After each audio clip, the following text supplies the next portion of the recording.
Hello, my beloved student. I think all of you are fine. Stay home, stay safe.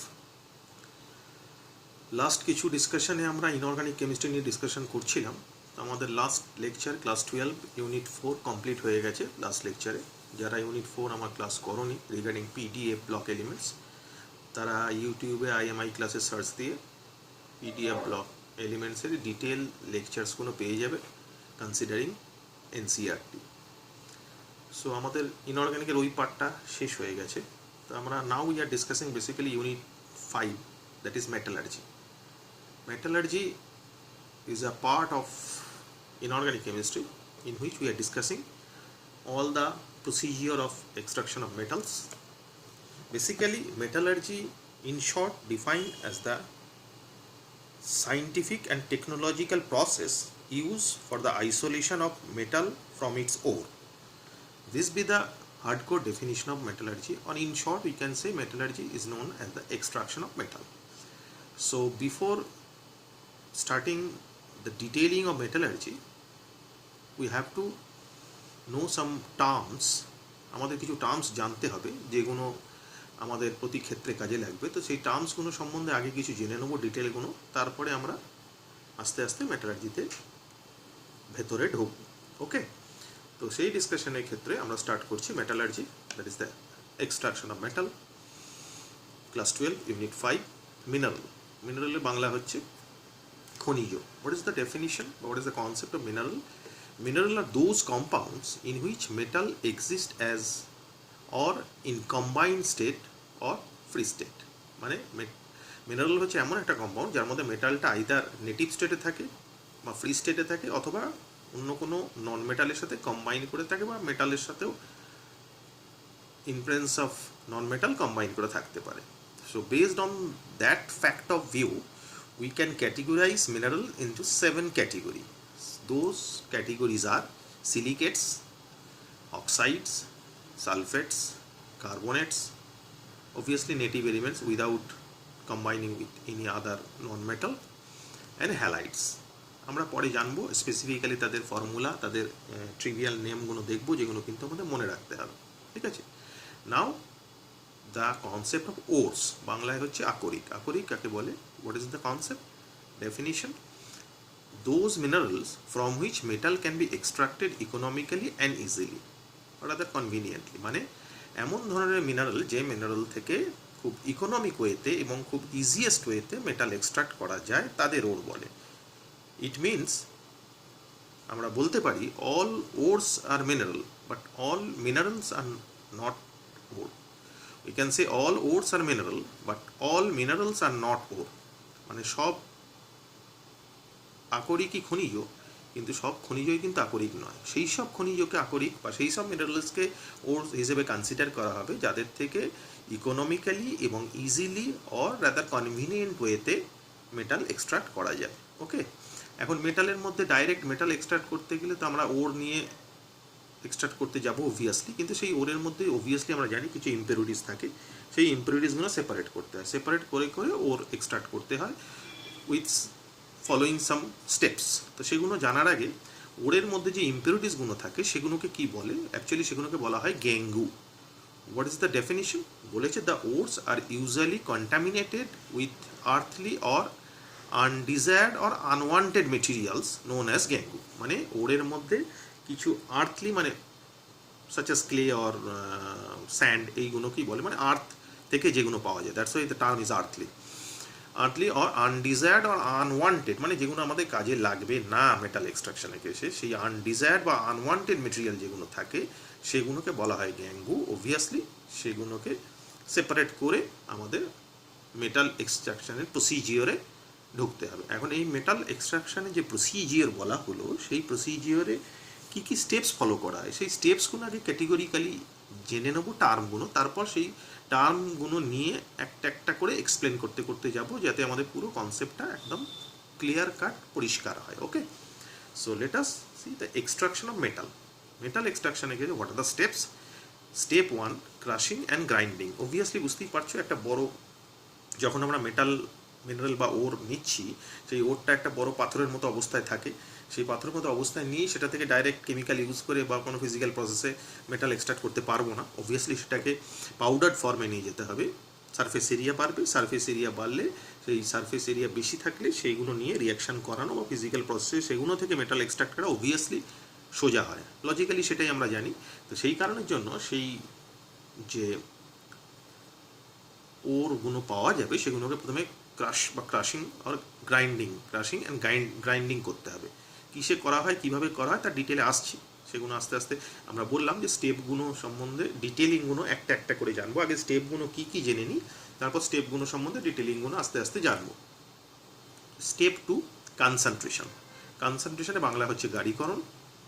কী করা হয়, এই concentration মানে এই যে ওরটা পাওয়া গেল সেগুলো একটা ফিজিক্যাল অর কেমিক্যাল প্রসেসে কনসেন্ট্রেট করে এক জায়গায় অ্যাকুমুলেট করা হয় ওরটাকে, obviously followed by the removal of impurities. শুধু সেই মানে concentration process is not only applicable for the concentration of ore, it is also used for the removal of impurities. মানে দুটো কাজ সাইমালটেনিয়াসলি একসাথে হয়।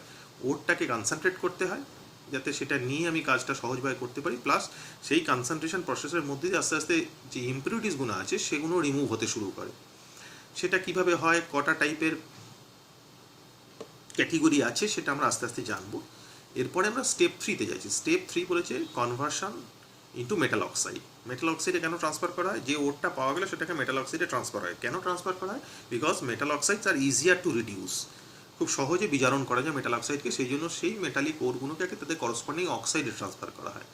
অবভিয়াসলি বুঝতেই পারছি যে কথাটা যেহেতু বললাম যে ইজিয়ার টু রিডিউস, তাহলে পরের স্টেপটা ডেফিনেটলি রিডাকশন হওয়ার কথা, সেটাই লিখেছে দেখো step 4, reduction of metal oxide into metal. যে মেটাল অক্সাইডটা পাওয়া গেল সেটাকে মেটালে রিডিউস করা, সেটা একটা process. And the last one, that is the step 5, which is the purification of metal. যে মেটালটা পাওয়া গেল অবভিয়াসলি সব এত কিছু করার পরেও তার মধ্যেও ইম্পিউরিটি থাকবে এবং সেই ইম্পিউরিটিটাকে রিমুভ করার যে প্রসেসটা, that process is known as purification of metals. Okay, so these are the 5 steps generally used for the extraction of metal in a pure form. Okay, now let us see the classification of ore. আকরিক যেগুলো পাওয়া গেল সেগুলো classification কী হবে। Classification of ওরকে আমরা দুটো ক্যাটেগরিতে ভাগ করেছি। একটা নেটিভ ওর। নেটিভ ওর মানে যেগুলো নেচারে ফ্রি স্টেটে পাওয়া যায়, in which metal is in free state, such as silver, gold, mercury, platinum, এদের বলা হয়। কেন এদের বলা হয়, বেসিক্যালি এরা অন্য কোনো নন মেটালের সাথে কম্বাইন ফর্মে থাকে না। কেন থাকে না, তার কারণ these metals are less reactive, এদের রিয়াক্টিভিটি খুব কম। সেই কারণে ন্যাচারালি এরা কোনো নন মেটালের সাথে রিয়াক্ট করে কম্বাইন ফর্মে থাকে না, এরা নেটিভ ফর্মে থাকে। আর যেহেতু এরা নেটিভ ফর্মে থাকে, ন্যাচারালি এদের এক্সট্রাকশনের প্রসেসটা ইজিয়ার, কারণ যেহেতু কম্বাইন ফর্মে থাকে না, আমাকে সেটাকে সেপারেট করার কোনো প্রসিডিওরে যেতে হচ্ছে না। তো so if the metal is in native form in its ore, in that case it is easier to extract metal from that ore. Okay, আর একটা হচ্ছে যেটা, সেটা হচ্ছে কম্বাইন ফর্ম। অ্যাকচুয়ালি বেশিরভাগ ক্ষেত্রেই মেটালগুলো কম্বাইন ফর্মে থাকে উইথ সাম নন মেটালস। এগুলো যেটা সিলভার, গোল্ড, প্লাটিনাম আর মার্কারি বললাম, এরা নন রিয়াক্টিভ বলে কম্বাইন ফর্মে থাকে না, সেই জন্য অনেক সময় এদের বলা হয় নোবেল মেটাল। নোবেল গ্যাসের মতো, নোবেল গ্যাস যেরকম কারোর সাথে রিয়াকশন করে না, সেরকম এদেরকেও নোবেল মেটাল বলা হয়, যেহেতু এরা কারোর সাথে রিয়াকশন করে কম্বাইন ফর্মে থাকে না। ওকে, নাও কম্বাইন ফর্ম হচ্ছে metal exist in combine form with other elements. Obviously non metal যেগুলো আছে তাদের ক্ষেত্রেই হয়। আমরা কিছুগুলো এখানে জানবো, যেমন রেলি oxide, sulphides, carbonates, halide, nitrate, phosphate এগুলো থাকে। তো এইগুলো পরীক্ষায় প্রশ্ন অনেক সময় আসে। তো বেসিক্যালি কি এইগুলোর কিন্তু নাম মনে রাখতে হবে, কিছু করার নেই, নাম মনে রাখতে হবে। অনেকবার জেইতে বা নিটে এসছে যে নামগুলো দিয়েছে আর পাশে ফর্মুলাগুলো দিয়েছে, দিয়ে প্রপার ওয়েতে অ্যারেঞ্জ করতে দিয়েছে কোনটা কার সাথে মিলবে। ঠিক আছে, তো সেইভাবে কিন্তু নামগুলো মনে রাখতে হবে। এই নাম মনে রাখার কোনো প্রসেস নেই, মনে রাখতে হবে। যেমন Fe2O3 এর নাম আয়রনের ওর হেমাটাইট, আবার Al2O3 এটা অ্যালুমিনিয়ামের ওর বক্সাইট, PbS সালফাইড ওর লেডের, এর নাম গ্যালেনা। আবার HgS সিন্নাবার, HgSকে বলে। তারপরে FeCO3 এটাকে বলা হয় siderite, CaCO3 limestone, NaCl sodium chloride নয়, it is known as rock salt. AgCl silver chloride নয়, it is known as horn silver. NaNO3 it is known as chili saltpeter, আর Ca3PO4 whole twice, that is phosphorite. So এই নামগুলো কিন্তু মনে রাখতে হবে, এই নামগুলো নিয়ে কিন্তু বহুবার প্রশ্ন এসছে, কিছু করার নেই, সেক্ষেত্রে মনে রাখতে হবে। ইন দ্যাট কেস তোমার এনসিইআরটিতে পেজ নাম্বার 152-তে 6.1 যে টেবিলটা আছে সেই টেবিলে মোটামুটি এরকম কিছু দেওয়া আছে, যে টেবিলটা দেখে তুমি বার করে নিতে পারবে বা জানতে পারবে যে কিছু কিছু, আমি কিছু তো নাম তো বলেই দিলাম, তো ওখানে আরও দু চারটে দেওয়া আছে এক্সট্রা, সেগুলো দেখবে। Late us see the table, টেবিলটা দেখে একবার। So this be the table, এটাই টেবিলটা, যার মধ্যে অ্যালুমিনিয়াম, আয়রন, কপার, জিঙ্ক, তাদের করসপন্ডিং ওর্সের নামগুলো এবং তাদের কম্পোজিশনগুলো দেওয়া আছে, সেগুলো দেখে তুমি এই নামগুলো মনে রাখতে হবে। তো এই টেবিলটা দেখে রেখো, বাকি যেগুলো বললাম এক্সট্রা সেগুলো তো মনে রাখতেই হবে। ওকে, নেক্সট এবার আমরা চলে যাচ্ছি এক্সট্রাকশন ইন ডিটেল। এক্সট্রাকশন যে স্টেপসগুলো পড়লাম তার ইন ডিটেলিংগুলো একটু একটু করে জানবো। প্রথম যে স্টেপটা পড়েছিলাম that is crushing and grinding. Obviously আমি বলেছিলাম যে সলিড ওরগুলো পাওয়া যায়, সেই সলিড ওরগুলোকে ক্রাশ করে বা গ্রাইন্ড করে পাউডার ফর্মে নিয়ে যেতে হবে। This process is also known as pulverisation. এই প্রসেসটা আর একটা নাম হচ্ছে পালভারাইজেশন। কী করা হয় অ্যাকচুয়ালি, এই প্রসেসটা করা হয় বল মিল বা রড মিল, মানে একটা যন্ত্র আছে, যে যন্ত্রের মধ্যে বল মিল মানে হচ্ছে তার মধ্যে স্টিলের বড় বড় বল রাখা আছে। এবার সেই ইনস্ট্রুমেন্টটার মধ্যে যে ওরটা আছে রক লাইক, সেইগুলোকে তার মধ্যে ভরে দিয়ে এবার এই ইনস্ট্রুমেন্টটাকে রাউন্ড করে করে ঘোরাবো। রাউন্ড করে করে ঘোরালে সেই বলগুলো আস্তে আস্তে ওই ওরগুলোকে পাউডার ফর্মে ট্রান্সফার করে দিতে পারে। ভেতরে বলের জায়গায় রডও থাকতে পারে, তাহলে মিলের মধ্যে ভেতরে বল থাকলে তাকে বল মিল বলে, ভেতরে রড থাকলে তাকে রড মিল বলে। তো যাই হোক, this process is done in ball mill or rod mill and ore is converted into powder form. যেটা বললাম যে ওরগুলো আস্তে আস্তে গুঁড়িয়ে গুঁড়িয়ে পাউডার ফর্মে চলে যায়। পাউডার ফর্মে চলে গেলে তার সারফেস এরিয়া বেড়ে যাবে। সারফেস এরিয়া বেড়ে গেলে সেগুলো নিয়ে আমার হ্যান্ডেল করতে সুবিধা হবে, রিয়াকশন করাতে সুবিধা হবে, এক্সট্রাকশানে সুবিধা হবে। ওকে, এটা হচ্ছে first process which is known as crushing and grinding or it is also known as pulverisation. Next আসছি আমরা কনসেন্ট্রেশন। এখন কনসেন্ট্রেশন মানে বাংলায় হচ্ছে গাঢ়ীকরণ, মানে ওর যেটা আছে সেই ওরটাকে যে কোনো ফিজিক্যাল, অ্যাকচুয়ালি আমরা এখানে ফিজিক্যাল প্রসেসগুলো নিয়েই ডিসকাশন করছি। নেক্সট লেকচারে আমরা কেমিক্যাল প্রসেসে ঢুকবো। এখানে যে আপাতত যে লেকচারগুলো মানে যে স্টেপসগুলো নিয়ে আমরা ডিসকাশন করবো সেগুলো সব কিন্তু ফিজিক্যাল প্রসেস। ওকে, তো এরপরে যেটা কনসেন্ট্রেশন, এখন কনসেন্ট্রেশন প্রসেসটা দুটো ওয়েতে হয়। একটা ওয়ে হচ্ছে যদি ইম্পিউরিটিসের ওয়েটটা ওরের ওয়েটের থেকে বেশি হয় তাহলে একটা প্রসেস আমরা ফলো করব। আর একটা হচ্ছে যদি একটা কি বললাম, ইম্পিউরিটিসের ওয়েটটা ওরের ওয়েটের থেকে বেশি তাহলে একটা প্রসেস ফলো করব। আর একটা হচ্ছে ইম্পিউরিটির ওয়েটটা কম ওরের ওয়েটটা বেশি তাহলে একটা প্রসেস ফলো করব। ইম্পিউরিটির ওয়েট বেশি একটা প্রসেস, ওরের ওয়েট বেশি একটা প্রসেস, এই দুটো প্রসেস ফলো করব কনসেন্ট্রেশনে। একটা একটা করে দেখব। তো প্রথমে আমরা করছি যে এমন একটা প্রসেস যেখানে আমাদের ওরের ওয়েটটা বেশি, ইম্পিউরিটিসের ওয়েটটা কম। ওকে, কি বলেছে, removal of unknown material such as impurities such as sand, clays, etc. from ore so that the concentration of ore increases. মানে আমরা এর মধ্যে যে ইম্পিউরিটিসগুলো আছে স্যান্ড বা ক্লেস সেগুলোকে আস্তে আস্তে কোনো ফিজিক্যাল প্রসেসে রিমুভ করব এবং রিমুভ করার ফলে সুবিধা কী হবে, সুবিধা গেলে সেগুলো আস্তে আস্তে কমতে শুরু করছে, কনসেন্ট্রেশন অফ দ্য ওর বাড়তে শুরু করছে অবভিয়াসলি। তো সেটাই বলেছে এখানে। তো এখানে আমরা ডিফারেন্ট কনসেন্ট্রেশন মেথড নিয়ে করব। নাম্বার ওয়ান, আমরা প্রথমে এমন একটা প্রসেস করছি, that process is known as hydraulic washing or gravity separation. Actually গ্র্যাভিটির উপর ডিপেন্ড করে সেটাকে সেপারেট করছি। It is also known as levigation. Actually this process is generally applicable for oxides ore. এই প্রসেসটা কিন্তু অক্সাইডস ওরের ক্ষেত্রেই অ্যাপ্লিকেবল বা ভালো হয়।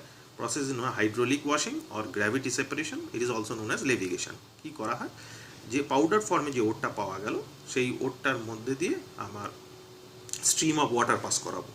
তাহলে কী হবে, যদি আমার ওরটা ভারী হয় সেটা ওই জায়গায় রয়ে যাবে, আর আস্তে আস্তে ওপর থেকে যে ইম্পিউরিটিস, হালকা ইম্পিউরিটিস, লাইটার ইম্পিউরিটিস, সেগুলো আস্তে আস্তে বেরিয়ে চলে যাবে। যেরকম মানে আমরা ওই বালতির মধ্যে সাবান যখন কাচি, যে সাবানের মধ্যে যে সাবান বা ডিটারজেন্ট দিয়ে তার মধ্যে সাবানটাকে জল দিয়ে ভালো করে করে আস্তে আস্তে এবার যখন ওর মধ্যে ময়লাটা বেরোতে শুরু করে সেটা আস্তে আস্তে ওপর দিকে ভেসে ওঠে। এবার যত জল দিই ওপর থেকে ময়লাটা আস্তে আস্তে বেরিয়ে চলে যায়, জলটা তত পরিষ্কার হয়, সাবানটা সেই ইম্পিউরিটিসগুলোকে বার করে দেয়, জলটা পরিষ্কার হয়, আমার ক্লোথসটা পরিষ্কার হয়ে যায়। ঠিক সেম প্রসেসই আর কি। কী করবো, পাউডার যে ওটস আছে সেই ওটসের মধ্যে আমরা স্ট্রিম অফ ওয়াটার পাস করাবো। ওয়াটার পাস করালে কী হবে, তার মধ্যে যে লাইটার ইম্পিউরিটিসগুলো ছিল সেগুলো আস্তে আস্তে আস্তে আস্তে বেরিয়ে চলে যাবে, আর হেভিয়ার যে ওর পার্টিকেলগুলো সেগুলো আস্তে আস্তে তলায় জমতে শুরু করবে। এইভাবে করতে করতে আস্তে আস্তে কনসেন্ট্রেটেড ওর পাবো, আর ইম্পিউরিটিসগুলো আস্তে আস্তে বেরিয়ে চলে যাবে। So this is the process which is known as hydraulic washing or gravity separation or leviation, which is suitable for oxide ores. Okay, second আমরা আসছি ম্যাগনেটিক সেপারেশন। তাতে কি বলেছে, in this process is based on difference in magnetic properties. মানে এমন একটা ওর নেবো যার মধ্যে ইম্পিউরিটিস যেগুলো আছে, অবভিয়াসলি এখানে একটা ম্যান্ডেটরি ক্রাইটেরিয়া হচ্ছে যে ওর বা ইম্পিউরিটিস যে কোনো একজনকার কিন্তু ম্যাগনেটিক ক্যারেক্টার থাকতে হবে, তাহলে কিন্তু এটা পসিবল হবে। কি করা হয়, যেটা সেটা হচ্ছে একটা কনভেয়ার বেল্ট নেওয়া হয়, ম্যাগনেটিক বেল্ট। সেই বেল্টটা নিয়ে তার মধ্যে ওপর থেকে পাউডার্ড ওটটা আস্তে আস্তে দেওয়া হয়। এবার পাউডার্ড ওটটা যদি দেওয়া হয়, তার মধ্যে ধরো এক্সাম্পল হিসেবে ক্যাসিটিরাইট টিন, এর মধ্যে ইম্পিউরিটিস হিসেবে উলফ্রামাইট, মানে Fe2O4 প্লাস MnWO4, এইটা এদের ম্যাগনেটিক ক্যারেক্টার আছে। এটা নিয়ে ওই বেল্টের মধ্যে দেওয়া হলে বেল্টের ওপর থেকে আস্তে আস্তে যখন বেল্টটা আমার গোল করে ঘুরবে, আমরা ছবিটা দেখব, ছবিটা পিকচার আছে পেজ নাম্বার 153 NCERT-তে। Let us see the picture. So this be the picture. এটা একটা ওই কনভেয়ার ম্যাগনেটিক বেল্ট, এর মধ্যে ওপর থেকে এই পাউডার্ড ওটটা ফেলছি। এবার এটা এর মধ্যে এইভাবে ঘুরছে বেল্টটা, যখন এইভাবে ঘুরতে যাচ্ছে, যেটা ম্যাগনেটিক বেল্ট যেহেতু এটা, তার মধ্যে ম্যাগনেটিক প্রপার্টিস যাদের আছে তারা এখান থেকে এসে এইটাই জমা হবে, আর যাদের ম্যাগনেটিক প্রপার্টি নেই তারা থ্রো হয়ে গিয়ে পাশের এই কন্টেনারটাই জমা হবে।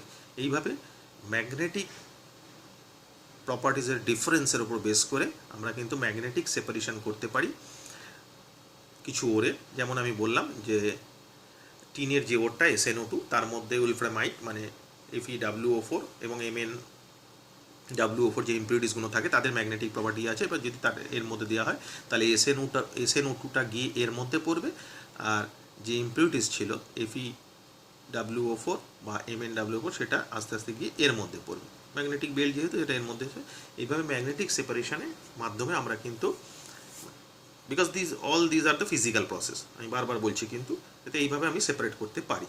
ওকে, নেক্সট এবার আমরা প্রসেস নাম্বার 3-তে আসছি, which is known as float flotation process. বাংলায় হচ্ছে তৈল ভাষণ পদ্ধতি।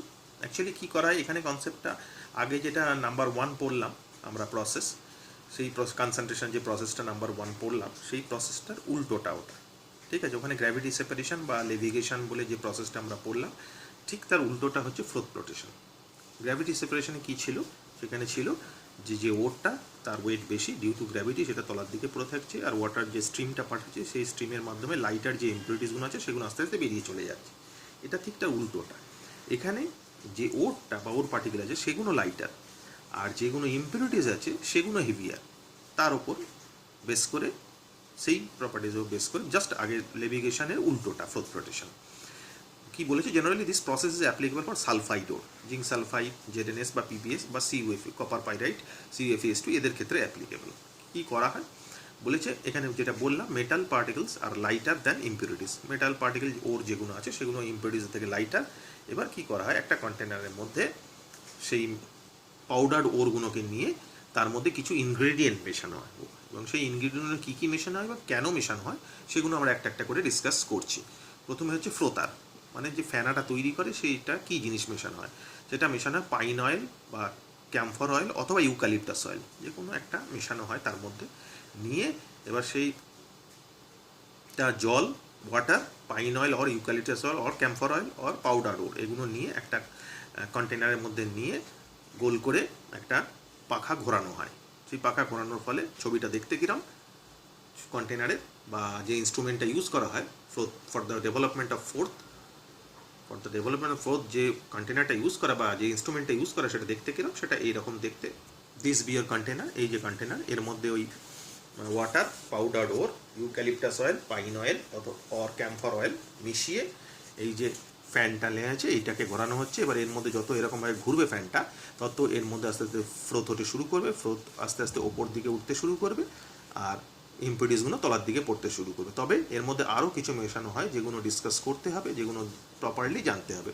What are those ingredient? Those ingredients are froth activators. Froth তো প্রথমে ডেভেলপ করলাম, ফ্রোথার্স ফেনা তৈরি করে এরা। এবার ফ্রোথ এই যে ফ্রোথটা যেটা তৈরি হলো, সেই ফ্রোথটাকে কিন্তু সাস্টেন করতে হবে, তো ফেটে গেলে তো চলবে না। তাহলে সেই ফ্রোথটাকে স্টেবিলাইজ করার জন্য তার মধ্যে কিছু কেমিক্যাল মেশানো হয়। Those chemicals are generally amines or cresol, সেগুলো মেশানো হয়, যেটা কি বলেছে, the compound stabilises the froth, ফ্রোথটাকে স্টেবল করে। নাহলে এবার ফ্রোথটা তৈরি হয়ে যদি ফেটে যায় তাহলে তো আবার সেই নিচেই পড়ে যাবে সব ওরগুলো। ওকে, এরপর 3 নম্বর যেটা মেশানো হয় সেটা হচ্ছে কালেক্টার। এই যে ফ্রোথটা তৈরি হলো, সেই ফ্রোথটাকে একসাথে এক জায়গায় করার জন্য কালেক্টার মেশানো হয়। কালেক্টার হিসেবে কি কেমিক্যাল ইউজ করা হয়? সোডিয়াম অর পটাশিয়াম ইথাইল জ্যানথেট, এই কেমিক্যালটা মেশানো হয়। পরীক্ষা অনেকবার কোয়েশ্চেন এসছে। তো এইটা মেশানো হয় কেমিক্যালটা। এটা কি করে? এটা যে ওরটা ছিল সেই ওরের মধ্যে এই যে কেমিক্যালটা সেটা গিয়ে জুড়তে শুরু করে। এই কেমিক্যালের দুটো পার্ট আছে, এই ছবিটা দেখিয়েছি এখানে দেখো কালেক্টরে। এটা ওরের মধ্যে এই যে কেমিক্যালটা মেশাচ্ছে সেটা এইভাবে যায়, দুটো পার্ট, একটা হচ্ছে হাইড্রোফোবিক পার্ট, একটা হচ্ছে হাইড্রোফিলিক পার্ট। ভেতরে অ্যাডজর্পশন প্রসেসে এটা জোরে। এবার অ্যাডজর্পশন প্রসেসে ওরের গায়ে যেটা লেখা থাকে সেটা হচ্ছে হাইড্রোফিলিক পার্ট। আর হেডটা দুটো পার্ট থাকে, একটা হেড থাকে, একটা টেল থাকে। হেডের পার্টটা হচ্ছে হাইড্রোফিলিক পার্ট আর টেলের পার্টটা হচ্ছে হাইড্রোফোবিক পার্ট। এই হাইড্রোফোবিক পার্টটাই হচ্ছে এটাকে ইনসলেবল করে তোলে, আর হাইড্রোফিলিক পার্টটা কি এর সাথে জুড়ে থাকে, আর হাইড্রোফোবিক পার্টটাকে এটাকে ইনসলেবল করে তোলে, যার ফলে ওই যে ফ্রোথটা তৈরি হয়েছে সেটা একসাথে অ্যাসেম্বল হতে শুরু করে। So this be the role of collector. Sodium or potassium ethyl xanthate কি করে? Helps in collection of particles via adsorption on the ore particle and make it insoluble particle. যেটা বললাম যে এইভাবে জুড়ে ওটাকে ইনসলেবল করে তোলে এবং ফ্রোথগুলো একসাথে কম্বাইন হতে শুরু করে, দিয়ে আস্তে আস্তে একসাথে জোড়ে।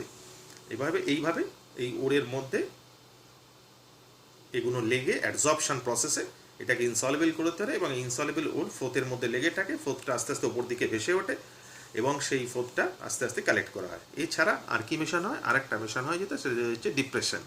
ডিপ্রেশনটা কি বলেছে? ডিপ্রেশন সম্বন্ধে জানতে গেলে আগে একটা ইনফরমেশন একটু জেনে নিতে হবে।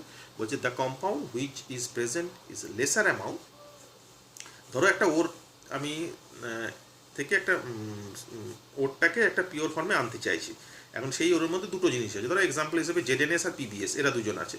এখন কোনটা দুটোই তো আমার মেটাল, দুটোই সালফাইড ওর, তাহলে কোনটা ইম্পিউরিটিস আর কোনটা ওর কী করে ডিসাইড করবো? In that case your deciding statement is the compound which is present is lesser amount is consider as a impurity. দুটোর মধ্যে যেটা কম থাকবে সেটা ইম্পিউরিটি, যেটা বেশি থাকবে সেটা ওর। ওকে, এটা আগে বুঝে নিতে হবে। সো সেখানে এটাই বলেছে, the compound which is present is lesser amount is considered as impurity. ঠিক আছে, এবার ডিপ্রেশনটা আসি। ডিপ্রেশন কি? ডিপ্রেশন হচ্ছে এমন একটা জিনিস যেটা কোনো একটাকে সলিউশনে এক্সট্রাক্ট হতে দেয় না। ডিপ্রেশনটা উল্টো হচ্ছে অ্যাক্টিভেটার। এমন একটা জিনিস সেটাকে সলিউশন থেকে বাইরে নিয়ে চলে আসে, আর একটা জিনিস যেটা সলিউশন থেকে বাইরে আনতে যায় না। তাহলে যেটা বাইরে আনতে দেয় না সলিউশন থেকে সেটা হচ্ছে ডিপ্রেশন, আর যেটা সলিউশন থেকে বাইরে আনতে দেয় সেটা অ্যাক্টিভেটার। যাই হোক, ডিপ্রেশনটার অ্যাক্টিভেটার একটা আর একটার অপোজিট। ওকে, কি বলেছে? The compound which is use to separate two sulphide ores by adjusting proportion of oil to water. কি বলেছে? The compound which is use to separate two sulphide ore, যেটা বললাম জেডএনএস আর PbS, এক্সাম্পলটা দেখবো, by adjusting proportion of oil and water, তাদের বলা হয় ডিপ্রেশন। কীরকম বলেছে? একটা এক্সাম্পল দিয়েছে, ভালো করে দেখো। বলেছে in the case of ore containing ZnS and PbS. এবার বলেছে the depression is use NaCN. এনএসিএনটা ডিপ্রেশন হিসেবে ইউজ করা হয়েছে, which is selectively prevent ZnS from coming to the froth. মানে জেডএনএসকে ফ্রোতে আসতে দেয় না। যেটা বললাম যে ডিপ্রেশনটা এমন একটা জিনিস যেটা যাকে আমি চাইছি না তাকে ফ্রোতে আসতে দেবে না, আর অ্যাক্টিভেটার হচ্ছে এমন একটা জিনিস যে যাকে আমি চাইছি তাকে ফ্রোতে আনবে। জাস্ট উল্টোটা। যেখানে ডিপ্রেশন এনএসিএন ইউজ করা হচ্ছে, এখানে আমার যে ওর আছে তার মধ্যে দুজন আছে, একটা জেডএনএস একটা পিবিএস। জেডএনএসটা লেসার অ্যামাউন্টে আছে, সেই জন্য এটা আমার ইম্পিউরিটি হিসেবে কনসিডার হবে। পিবিএস আমি এক্সট্রাক্ট করছি, তাহলে এনএসিএন যদি ইউজ করি, এনএসিএন কী করবে? জেডএনএসকে কিন্তু ফ্রোতে আসতে দেবে না। তারপরে ওপরে যে ফ্রোথটা কালেক্ট জমা হবে ওপরে, সেই ফ্রোথের মধ্যে কিন্তু জেডএনএস থাকবে না, পিবিএস থাকবে। So depression is such a chemical which is selectively prevent the compound coming into the froth. সেটাই এখানে বলেছে, the depressant is used NaCN which is selectively prevent ZNS from coming to the froth but allows PBS to come with the froth. কিন্তু PBS obviously ফ্লোতে চলে আসে, যার ফলে PBSটা আমার main ছিল ওর, কারণ ZNS এর অ্যামাউন্টটা কম, যেহেতু ZNS is considered to be an impurity, তো সেই কারণে এটা বলেছে। তো NaCN react with ZNS to produce a salt. NaCN যেটা ইউজ করা হয় সেটা ZNS এর সাথে রিঅ্যাকশন করে এরকম টাইপের একটা সল্ট তৈরি করে, which prevent ZNS to come into the froth, যেটা ZNS কে ফ্লোতে আসতে বাধা দেয়, যেটা কি ডিপ্রেশনের কাজ বলা হয়। তাহলে রিঅ্যাকশন কি, ZNS এ NaCN দিলে এইরকম একটা কমপ্লেক্স আয়ন তৈরি হয়, টেট্রাসায়ানো জিঙ্ক 2 অ্যানায়ন। তো এই স্পিসিস ইজ রেসপন্সিবল যেটা জিঙ্ককে ফ্লোতে আসতে দেয় না। সো এখানে ঘটনা যেটা, সেটা যে এই যে NaCN ডিপ্রেসেন্ট হিসেবে ইউজ করা হলো, অন্যান্য প্রসেসে তো থাকতে পারে, মানে এই ফ্লোথ প্রসেসন প্রসেসে অন্যান্য মেটালের ওরও তো থাকতে পারে, তাহলে সব ক্ষেত্রে কি ডিপ্রেশন NaCN ইউজ হবে? অবভিয়াসলি না। Depression is different for different ওরস, ডিফারেন্ট ওরের ক্ষেত্রে কিন্তু ডিপ্রেশন ডিফারেন্ট হবে, সেটা মাথায় রাখতে হবে। সব জায়গায় কিন্তু ডিপ্রেশন NaCN ইউজ হবে না। So this is all about froth flotation process, যে ওপরে যে ফ্লোথটা এলো এবার সেটাকে নিয়ে এক জায়গায় কালেক্ট করে নিয়ে সেটাকে ড্রাই করে নিলেই আমি কনসেন্ট্রেটেড ওরটা পেয়ে যাবো। This with the process which is known as concentration.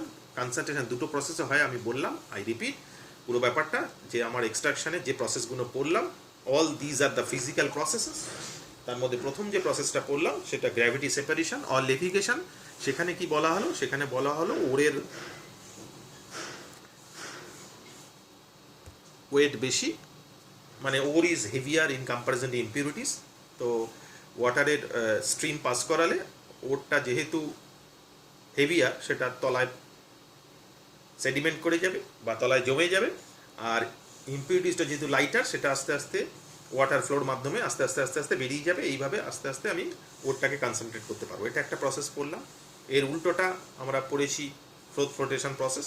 তার আগে মাঝখানে একটা পড়লাম magnetic separation using conveyor magnetic belt. সেটা থেকে অবভিয়াসলি আমাকে ওখানে একটা বাইন্ডিংস আছে, যে আমার কিন্তু যে ওরগুলো নিয়ে এক্সট্রাক্ট করবো তার মধ্যে তাদের ম্যাগনেটিক প্রপার্টি ডিফারেন্স থাকতে হবে। যেমন এক্সাম্পল আমি ক্যাসিটিডাইট SnO2 নিয়ে করলাম, যার মধ্যে ইম্পিউরিটি হিসেবে উলফ্রেমাইড থাকে, উলফ্রেমাইড মধ্যে থাকে FeWO4 অথবা MnWO4। তো সেই FeWO4 বা MnWO4 এর মধ্যে যেটা এখানে বলা হলো যে FeWO4 বা MnWO4 এই এদের ম্যাগনেটিক প্রপার্টি থাকে, কনভেয়ার বেল্ট ম্যাগনেটিক বেল্টের মাধ্যমে এটা আলাদা সেপারেট হয়ে যায়, আর ক্যাসিটিডাইট যেটা টিনের ওর সেটা আলাদা সেপারেট হয়ে যায়। দুটো আলাদা আলাদা কন্টেনারে পড়ে, ফিজিক্যাল প্রসেস অবভিয়াসলি সেটা পড়লাম। এছাড়া পড়লাম যেটা, সেটা হচ্ছে ফ্লোথ ফ্লোটেশন প্রসেস, মানে যেটা লেভিগেশন তার উল্টো প্রসেসটা ওটা। ফ্লোথ ফ্লোটেশন হচ্ছে just the opposite process of levigation. তাতে কয়েকটা স্টেপ ছিল। জেনারেলি আমরা বলেছিলাম যে froth flotation process is applicable for sulphide ore, such as, অনেকবার প্রশ্ন এসছে ফ্লোথ ফ্লোটেশন কার ক্ষেত্রে অ্যাপ্লিকেবল, ZNS PBS বা CuFeS2। এর মধ্যে এখানে প্রসেসটা কি, এখানে প্রসেসটা হচ্ছে মেটাল ওরটা হচ্ছে লাইটার, ইম্পিউরিটিসটা হচ্ছে হেভিয়ার। এবার সেখানে কিছু কেমিক্যালস মেশানো হয়, সেগুলো জানলাম কী কী মেশানো হয়, কেন মেশানো হয়, সেখানে গল্পগুলো কি ডিটেল ব্যাপারটা জানলাম। যে নতুন টার্মগুলো জানলাম, ফ্লোথার, ফ্লোথ অ্যাক্টিভেটার, কালেক্টার, ডিপ্রেশন, সেইগুলো কিন্তু ইম্পর্টেন্ট। সেগুলো থেকে বহুবার board as well as competitive পরীক্ষার প্রশ্ন এসছে। সেই ডিটেলগুলো ভালো করে দেখলাম, জানলাম, রিয়াকশানসগুলো জানলাম। But all these are the physical process. Physical প্রসেসে আমরা টোটাল জানলাম যে কীভাবে আমরা সেপারেট করব ওরকে ফ্রম দেয়ার ইম্পিউরিটিস। ওকে, তো এই পর্যন্ত মোটামুটি আমাদের লেকচার 1 মেটালার্জি।